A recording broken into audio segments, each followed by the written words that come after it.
Hello everyone, my name is Sonika Gill. I am Assistant Professor in Department of Computer Science and Engineering at PCE Nagpur. In this video, we are going to discuss about the subject Theory of Computation, which is in 4th semester of Computer Science and Engineering branch. The outline of this presentation is, first of all, the introduction about the subject, why we study theory of computation, objectives, real-time applications of the subject, and syllabus content unit-wise. So, first of all, why we study theory of computation? Whenever we talk about computer science and engineering branch, we always talk about the programming languages. In computer science and engineering branch, students learn lots of programming language like C, Java, Python, etc.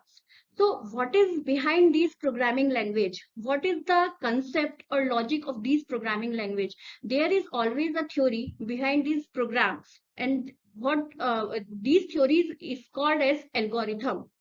So theory about a program is called algorithm. And what is computation? Computation is to write and run some program. Like we have some input and we want to convert it into the output. So we need some computation for it. So theory about the program is called algorithm. And what are algorithm for? Algorithm is a process for carrying out input to output transformation. And every algorithm computes some function. So all the machines that implement logic apply theory of computation. Theory of computation gives learner an insight into computers' hardware and software limitations. What are computer hardware and software limitations? Like there are some problems which a computer can solve, and there are some problems which a computer cannot solve. So this is the limitation of a computer. So in next slide, we are going to discuss about the introduction of the subject. So as I have already told that there is a limitation of every computer, that there are some problem which a computer cannot solve. So in theory of computation, we learn about those problems, like what a computer can do or what a computer cannot do, or how efficiently a computer can solve a problem. So computation is the movement and alteration which occurs during the transition of data or the processing of data based on a set of operations.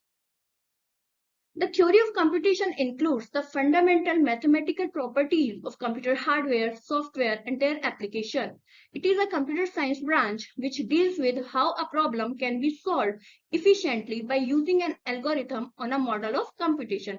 Then what is a model of computation? There are different types of machine which we create in theory of computation. These machines are called as model. The example of these machines are like finite automata, PDA, Turing machine, etc. So the theory of computation field is further divided into three concepts, or we can say three branches. There are three branches of theory of computation, which are automated theory and languages, computability theory, and complexity theory. So we are going to discuss about three branches. First branch is automata theory and languages. This branch deals with definition and properties of various mathematical model of computation. Like I already told you that what are model of computation? There are different type of machines. The example are finite automata. Finite automata is a machine which accepts regular languages.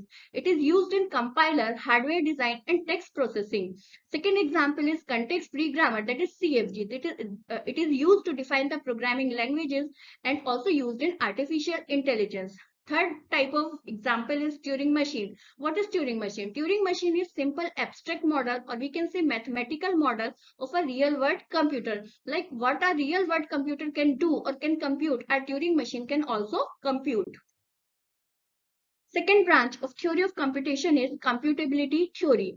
This branch deals with what can and what cannot be computed by the model. Like we have already told that there are some problems that are unsolvable, that a computer cannot solve. So in this branch, we try to understand the solvable and unsolvable problems, which leads to development of the real computers. Third branch is complexity theory. In this branch, it groups the computable problem, the problem that can be solved based of their hardness. Like there are two types of problem. Some problems are easy, which can be solved efficiently, that are called as less complex problem, and some problems are hard, which cannot be solved efficiently. Those problems are called more complex problem. So this is all about the theory of computation introduction. In next we are going to discuss about the objectives of theory of computation. The main purpose to study the theory of computation is to develop a formal mathematical model of computation that reflect the real world computers and to writing efficient algorithm that run in computing devices. It is also used for programming language research and their development and efficient compiler design and construction.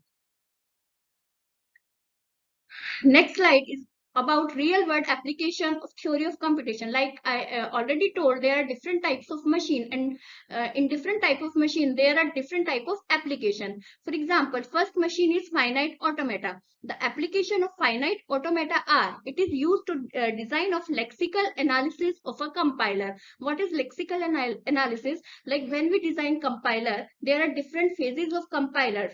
Lexical analysis one of the phase of compiler design. So in this phase we use finite automata.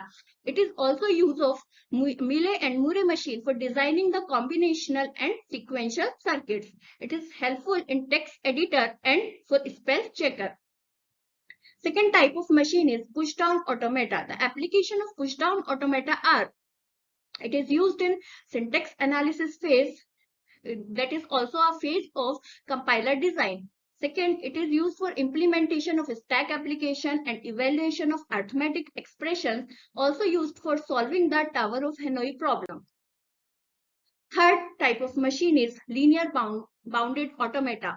The application of linear bounded automata are, it is used in genetic programming, implementation, and construction of syntactic parse tree, that is also a phase of compiler design. Last type of application is Turing machine. The application of Turing machine are, it is used to solve the recursively enumerable problem and for knowing complexity theory. It is also used for neural network implementation in robotics application and implementation of artificial intelligence. Now we are going to discuss about the syllabus of theory of computation. The syllabus is divided into 5 units according to the RTMNU University. The first unit contains finite automata. So in this unit, students are going to learn about the basic terminology and definition of finite automata, Chomsky hierarchy, deterministic finite automata, language of a deterministic finite automata, not deterministic finite automata, equivalence of deterministic and non-deterministic finite automata, application of finite automata with epsilon transition, eliminating epsilon transition, minimization of deterministic finite automata with output, that is Murray and Mealy machine, and interconversion from Murray to Mealy and Mealy to Murray machine. Second unit contains regular grammars and regular expressions. In this unit, students are going to learn about the regular grammar and finite automata conversion, proving language to be a non-regular, pumping lemma, application, closure properties of regular languages, and introduction to regular expression, identities of regular expression, finite automata and regular expression, converting from DFA to regular expression, converting regular expression to automata, and applications of regular expression. Third unit content is context-free grammar. In this unit, there is definition of CFG, parse tree, derivation tree, rightmost and leftmost derivation of strings, and conversion, ambiguity in CFGs, minimization of CFGs, normal forms of CFG, pumping lemma for context-free languages. Fourth unit is all about push down automata. In this unit, students are going to learn about the definition, model, non-determinism, acceptance by two methods and their equivalence, conversion of PDA to CFG and CFG to PDA, closure and decision properties of context-free languages. Unit 5th is all about Turing machine. In this unit, students are going to learn about the formal definition and behavior languages of a Turing machine. Turing machine as an acceptor, variation of Turing machine, linear bounded automata, Turing machine as computer of function, properties of recursive and recursively enumerable languages, recursively enumerable set, undesirability, decidability, and solvability, post correspondence problem, primitive recursive function, and Ackermann function. Next slide is about the course outcome. After the completion of the subject, the student should be able to The first outcome is to design finite automata and its minimization along with Murray and Mealy machine. Second outcome is apply regular expression and create grammar for the same. Third outcome is to deal with context-free grammar and various normal forms of CFG. Fourth outcome is to create pushdown automata for the given context-free grammar and interconversion of the same. Fifth outcome is to create Turing machine for the grammar and deal with recursive and recursive enumerable languages. These are some textbooks and reference books which you can refer for the subject. Thank you.